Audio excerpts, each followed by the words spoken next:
What is up, everyone? I know this is a video that I normally don't do, but I'm a huge Jujutsu Kaisen fan, and each week there is leaks that have been going on online if you follow the manga, and I just want to do a reaction video to the leaks that just dropped. As of recording, today is the 21st, and last night JJK Mayo came out doing the goatiest of the goat stuff, giving us the leaks, and I just wanted to provide it because at first it looked like it was going to be bad news because he said leaks would be delayed indefinitely. It's a national holiday in Japan, so most stores haven't opened yet to deliver the magazines for people to send out all the leaks and for people to scoop up all that good juicy info. But as we could see, this chapter starts out real fire. We got Kusakabe looking like he's dodging some slashes, and we're gonna find out more here in a second because Kusakabe uses simple domain against Sukuna's attack. And this, once more, when he opens up this domain, it's a simple domain. It's gonna be like an automated system to where if something is coming at him, he can at least have the reaction time to block it. And I think that's exactly what we're seeing right down here. So the full leaks will be out in 5 minutes. No,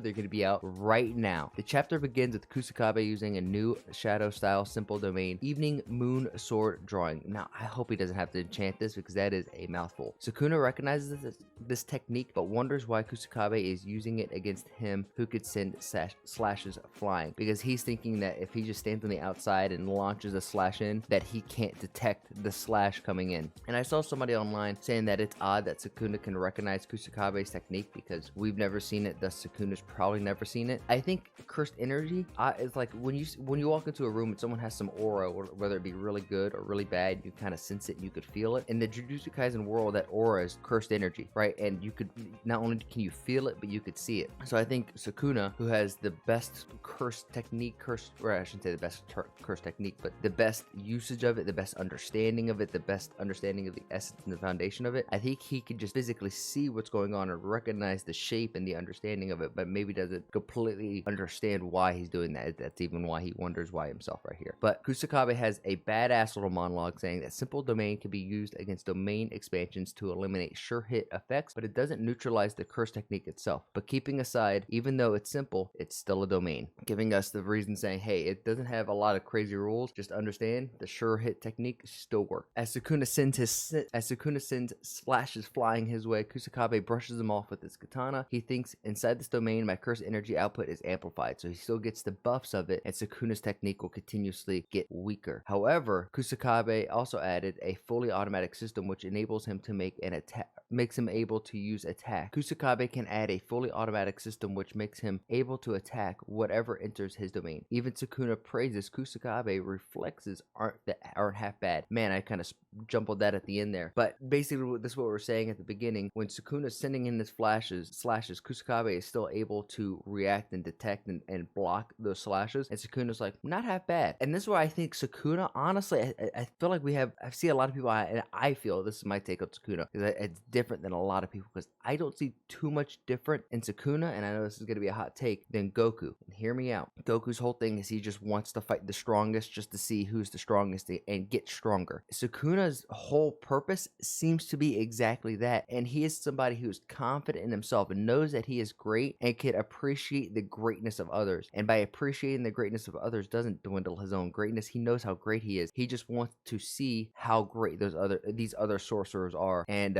it's kind of menacing when he's that confident, because even Miya says over here, Kusakabe has been dealing with Sukuna's slashes by reading his sparks of course energy, motion, and just pure intuition. His domain is further eases that work, and it's that meme. It's like, are you the strongest because you're last alive, or are you the last alive because you're the strongest? And we're seeing the praises. Just everyone's like, holy crap, everyone's praising Kusakabe. And I mean, over these past weeks, his team has been bragging on him, and his team being Nanami, Mei, Gojo, and everybody. And we'll learn later on like his mentality on this. But everyone recognizes the versatility, the survivability, the greatness of Kusakabe. But just as he was boasting his technique on surviving slashes by reading Sukuna's motion and all, Kusakabe is suddenly hit with another set of slashes, which he barely dodges. And I think we're going to see that moment here in a second. It's going to be like a nod to the Honored One moment. But he realizes that Sukuna activated his curse technique with zero motion, which we've seen. Shibuya incident, he does this to the two girls in the bottom of the subway train. And I forget, the sorcerer with the 3 lines, when he was running away, Sukuna is just like has his arms crossed, just looking at him. And he gets that vertical cut. Sukuna has done this many times. We know he can send slashes, dismantles, cleaves. He could send that without enchanting or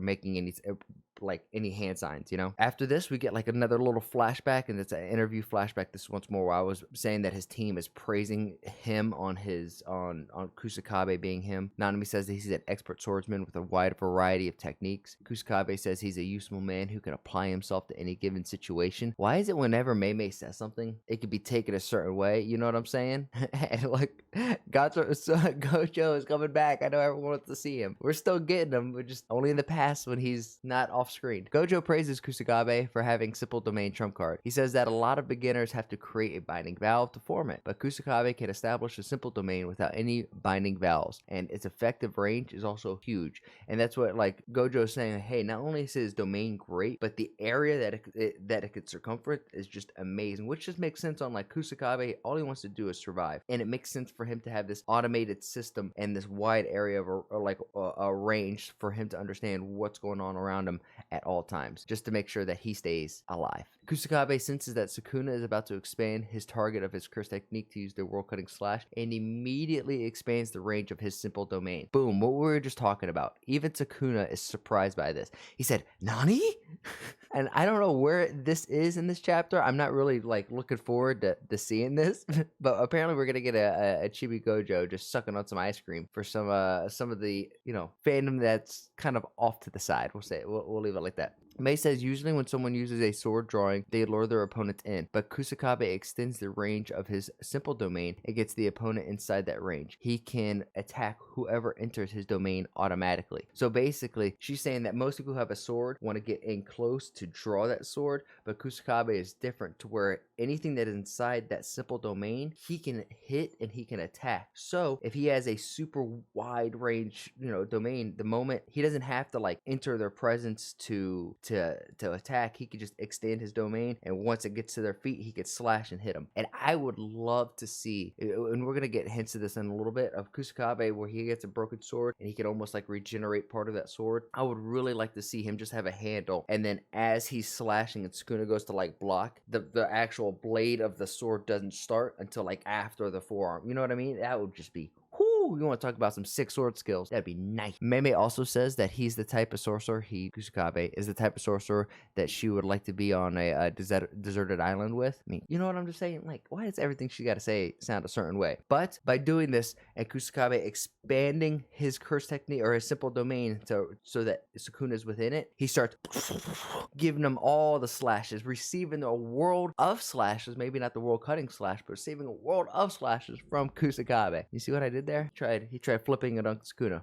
And Nanami says, I don't get this one. Nanami on Kusakabe's barrage attack. I don't get this one. Maybe Nanami has seen him do this in the past and is just commenting on this movement. He says, I don't know anyone who can manage to block all of that. Meaning that like no matter how good you are at blocking, maybe with another sword or something, that you can't, you know, no one can block all the hits. And obviously we could see this. And I also know someone who doesn't even need to block all of it or block any of it. So it's saying that this attack is great but could never reach Gojo, which we know because of the infinite void. But here nor there. Kusakabe's katana breaks after numerous attacks on Sukuna, but he removes his coat and starts throwing hands. He said, shit, alright, here we go.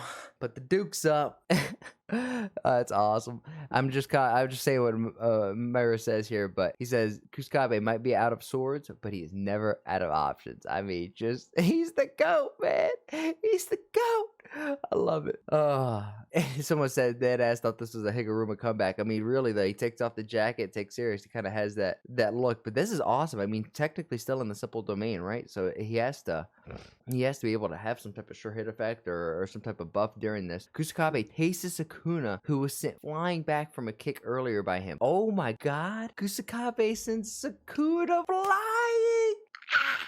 Kusakabe thinks, why is he trying so hard again? Like, Kusakabe is over here thinking, he's like, damn, why am I exerting myself so damn much? This isn't like me. But this is where we get to see an insight to his belief system, his own morals, and once more, this is a translation, so it's not gonna be perfect English, but he says, Yaga-san's fault, right? Like, it's all Yaga-san's fault. I'm indebted to him. But that Yaga-san I'm indebted to isn't here anymore. But I guess I should try hard because he isn't here.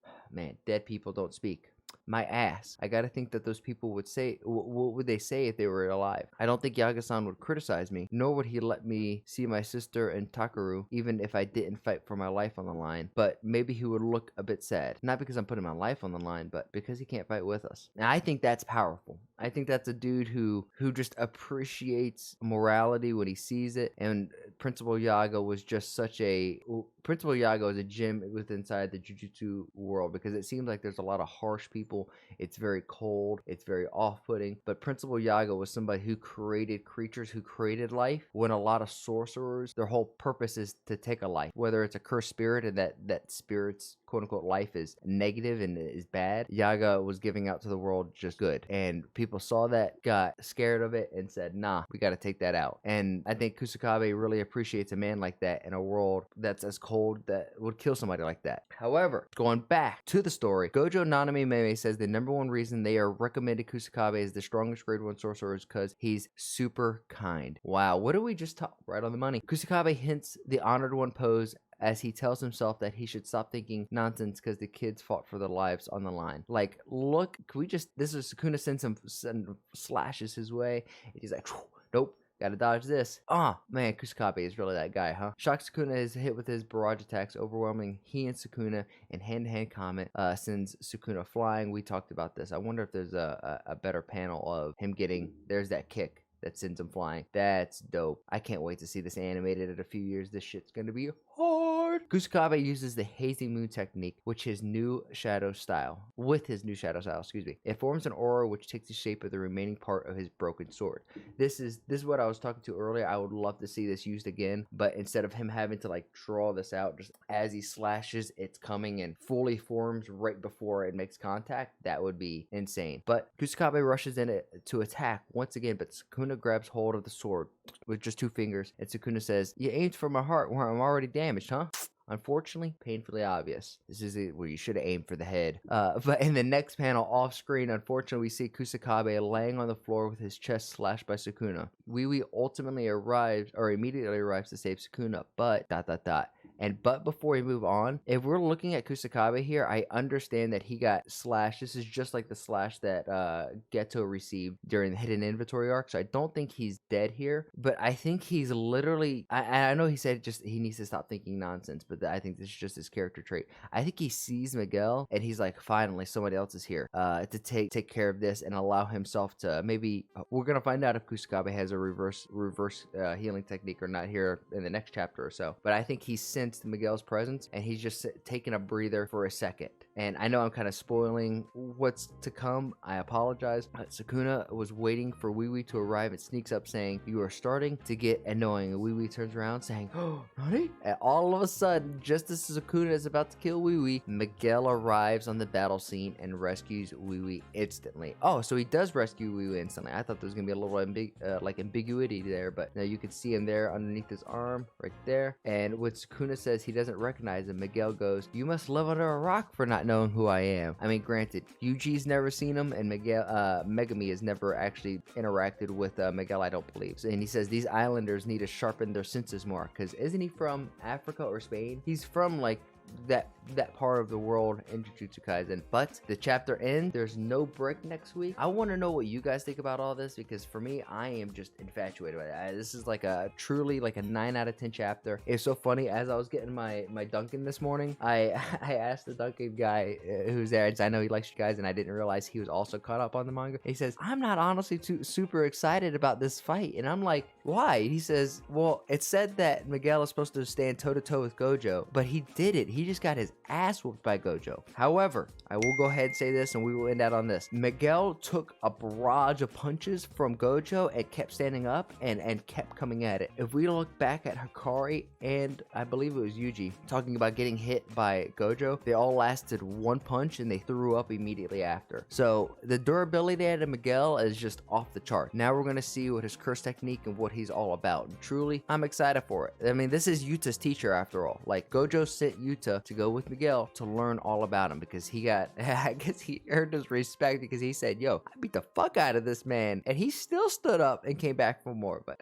I want to know what you guys think about this all and more, and I'll be back again for another video for Today in Gaming, letting you guys know what's going on in the gaming world. I just wanted to do this anime video. If you guys like it, please let me know down below so that I can feel confident that I can do it again. I need your affirmation. Peace.